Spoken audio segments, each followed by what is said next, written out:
दोस्तों, दिल्ली का एक केस सामने आ रहा है जिसमें बेटे ने अपनी माँ का रेप कर लिया।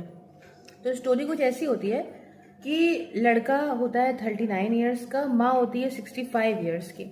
और लड़के को ऐसा लगता है कि उसकी माँ का कभी चक्कर चलता होगा, उसका एक्स्ट्रा मैरिटल अफेयर होगा जब वो छोटा होगा, उसकी बहन के पैदा होने से पहले।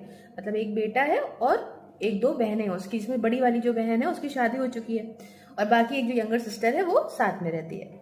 तो क्या होता है कि ये लोग सऊदी अरेबिया जा रहे होते हैं, अपना वही पिलग्रिमेज के लिए गए होते हैं, जिसमें लड़का यहाँ होता है, बाकी बेटी और जो हस्बैंड है और जो वाइफ है दोनों गए होते हैं।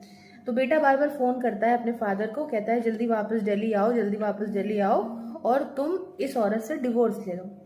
तो फादर कहते हैं कि अच्छा, क्या वजह हो गई। खैर बार बार फ़ोन करता है, बार बार फ़ोन करता है। तो वो लोग वापस आते हैं तो बातचीत होती है। तो लड़का क्या करता है कि अपनी माँ को कमरे में लेके जाता है और कहता है बुर्खा हटाओ, और फिर मारता पीटता है उसको। ठीक है, मारता पीटता है तो डर के मारे उसकी मम्मी जो है, अपनी बड़ी बेटी जिसकी शादी हो गई, वो पास में रहती है, वहाँ रहने चली जाती है। अब क्या होता है, अपने पापा से कहता है इसको डिवोर्स दो, तुम्हारी वजह से सब कुछ हुआ है। मतलब उसका बेसिकली ये कहना था कि फादर जब काम से उस वक्त सालों पहले बाहर जाते थे तो मम्मी का कोई चक्कर चलता रहता था। बहरहाल, अब क्या होता है, अब ये होता है कि बेटी जब अपनी बड़ी बेटी, मतलब माँ जब अपनी बड़ी बेटी के पास चली जाती है तो वहाँ से आती है 11 अगस्त को। अब आती है तो माँ का ऐसा कहना है कि बेटा कहता है कि मुझे इससे कुछ ज़रूरी बात करी मम्मी से, और लेके जाता है इनको रूम पे और उनका रेप करता है।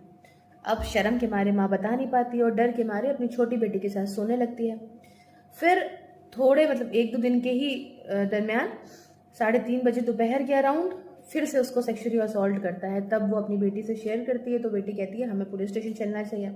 तो हौस खास पुलिस स्टेशन में जाके दोनों लोग कंप्लेन लिखाते हैं। फिर खैर ये पकड़ा जाता है, सारा तीम तामड़ा होता है। भाई साहब क्या हो रहा है, कौन सा कलयुग आ गया है, क्या ही बात हो रही है भाई।